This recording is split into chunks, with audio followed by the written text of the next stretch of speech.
এই মার্মেড গ্লাসটা আমার অনেক বেশি পছন্দ হয়েছে, কিন্তু কেনার মতো আমার কাছে কোনো টাকা নাই, তাই এটাকে আমি এখন চুরি করবো। এই যে চুরি করতেছি, তারপরে এটাকে আমি ব্যাগের মধ্যে হুট করে ঢুকাই ফেলছি। কেউ দেখে না। আপনারা কিন্তু কখনো দোকানদারকে বলতে পারবেন না, ঠিক আছে? দোকানদারও কিন্তু দেখে নাই, কারণ আমার তো গ্লাসটা পছন্দ হয়েছে, এটা আমাকে নিয়ে যেতেই হবে। কিন্তু দোকানদারকে যদি বলি যে এটার দামটা কমাই রাখেন, তখন তো দোকানদার দাম কমাই রাখবে না, আরো যে দাম বলে। আমার তো ওইটা নেওয়ার মতো টাকা পয়সাও নাই, তাই জন্য এটাকে আমি এখন চুরি করে নিলাম। এই যে দেখেন মার্মেড গ্লাসটা লুকিং লাইক এ ওয়াও, আমার কাছে তো এটা এত বেশি কিউট লাগতেছে। আসলে এটা অনেক বেশি কিউট ছিল, তো এটাকে না চুরি করে আর পারলাম না। আমি যা চাই তাই নি। তো আমার কিন্তু এখন এই গ্লাসটা পছন্দ হয়েছে, এটা যদি নিয়ে যেতে না পারি তখন তো আমার কাছে অনেক বেশি অশান্তি লাগবে, বিরক্ত লাগবে, মানে আমার আফসোস হবে যে আমি কেন এটা নিতে পারলাম না। তাই যেভাবেই হোক আমাকে গ্লাসটা চুরি করতে হবে। এই জন্য আমি সুযোগ বুঝে গ্লাসটাকে চুরি করে নিয়েছি। আমার মিশন সাকসেসফুল। ওকে গাইস, দোকানদার কিন্তু কোনোভাবেই টের পায় নাই এখন পর্যন্ত। আপনারাও বলিয়েন না, ঠিক আছে? যদি বলে দেন তাহলে তো বুঝে যাবে এটা যে আমি নিয়ে গেছি, এটা কোনোভাবে যেন উনি না জানে। আপনারা আবার এটা কি শেয়ার করে দিয়েন না ভিডিওটা যদি শেয়ার করে দেন তাহলে কিন্তু দোকানদার তো দেখে ফেলবে, বুঝে যাবে, কারণ উনি আমাদের ফুলগাজী বাজারের দোকানদার। তখন যদি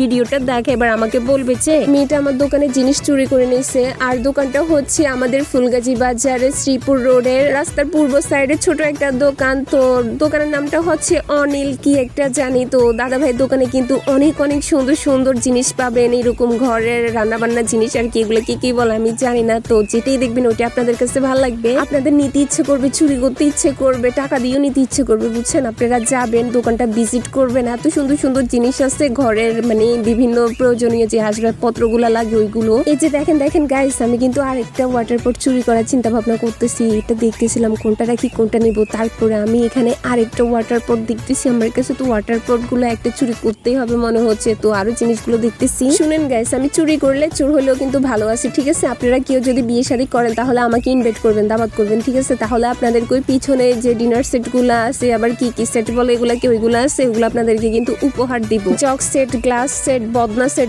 যেটাই পারি ওইটাই আপনাদেরকে উপহার দিব, ঠিক আছে? আর এখানে যে ভালো ভালো সেট গুলা দেখতে পাচ্ছেন, এগুলাকে কি বলে, হাবি জাবি সেট, এগুলো কিন্তু আপনাদেরকে আমি গিফট করতে পারি। সত্যি বলতেছি, দাওয়াত দিয়ে দেখেন তাহলে কিন্তু ভালো ভালো উপহার পাবেন। দেখেন এখানে বিয়ে শাদীর মধ্যে উপহার দেওয়ার মতো অনেক ভালো সুন্দর সুন্দর ডিনার সেট আছে, অনেক সুন্দর সুন্দর জিনিস আছে। আপনারা যে চাবেন কিন্তু এখানে সব প্রয়োজনীয় জিনিস পেয়ে যাবেন একদম রিজনেবল প্রাইসে। দেখেন আমার কথা আসতেছে না, চুরি করে আমার মুখ থেকে সত্যি কথাগুলো বের হইতেছে না। হ্যাঁ, তো এখন আমি বলি, এখানে আপনারা আপনাদের প্রয়োজন মতো সব রকমের জিনিস পেয়ে যাবেন। আপনারা আসবেন, দাদা ভাইয়ের দোকানে ভিজিট করবেন। এই কলসটা দেখতেছিলাম, কারণ কলসটাকে কাঁধে না কোমরে নিয়ে খায়রুল সুন্দরীর মতো আঁকা পাকা ধানের মাঠে দিয়ে না, ধানের কিত্তাল লাইলে দিয়ে আমি একটু হেঁটে যাবো। সব আমাকে বলবে যে খায়রুল লো তোর লম্বা মাস ধার বাট্টা চুল, এরকম একটা গান হবে। তারপরে এখানে আমি চামচ এগুলা হাবিজাবি গুলা দেখতেছিলাম। ওয়াও, যা দেখতেছি আমার কাছে তা ভালো লাগতেছে গাইস। আমি না ঘরের জিনিসপত্র দেখলেই একদম ফিদা হয়ে যায়, আমার শুধু নিতে ইচ্ছে করে। এর মধ্যে দেখতেছি এখানে কতগুলো আইসক্রিম কাপ বা দধি কাপ, এগুলো দেখে তো আমার আইসক্রিম দধি বানাতে ইচ্ছে করতেছে। কথা হচ্ছে আমি এটা বানাইতে পারি না, তবে চেষ্টা করলে পারবো।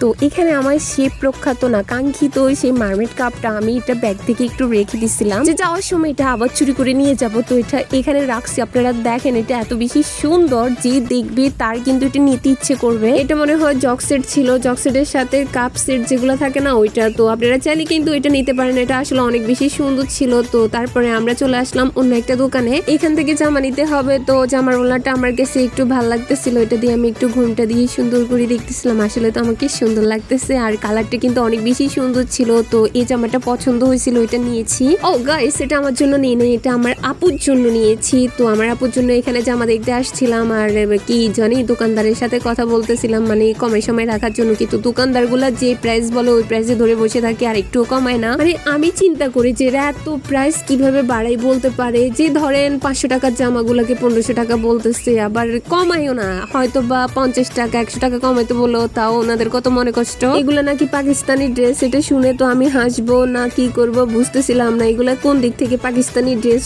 উনি এত বেশি কনফিডেন্সের সাথে বলতেছিল এগুলা পাকিস্তানি ড্রেস, এটা শুনে আমি হাসতে শেষ। কারণ পাকিস্তান থেকে তো কোনো ড্রেসে আমদানি করা হয় নাই গত 2 বছরের মধ্যে, এগুলো কিভাবে পাকিস্তানি ড্রেস হইতে পারে? এভাবে করে দোকানদারেরা আমাদেরকে বোকা বানাতে চায়, অনেক ক্ষেত্রে বোকা বানাইও ফেলে। কিন্তু সব সময় যে বোকা হতে হবে বা ওনাদের বোকামি যে চালটা ওনারা চাল ওটার মধ্যে পা দিতে হবে এমন তো কোনো কথা নেই। তো একটু চিন্তা ভাবনা করে জামা কাপড় নেওয়াটাই ভালো, কারণ এগুলো কখনোই পাকিস্তানি ড্রেস হইতে পারে না। বলে দিল পাকিস্তানি ড্রেস, এমনি একটা জামাকে এটা কি পাকিস্তানি ড্রেস হয়ে যাবে? তো আজকে এই পর্যন্ত, সব অনেক বেশি ভালো থাকেন। Thanks. Thanks for watching this video, Allah Hafiz.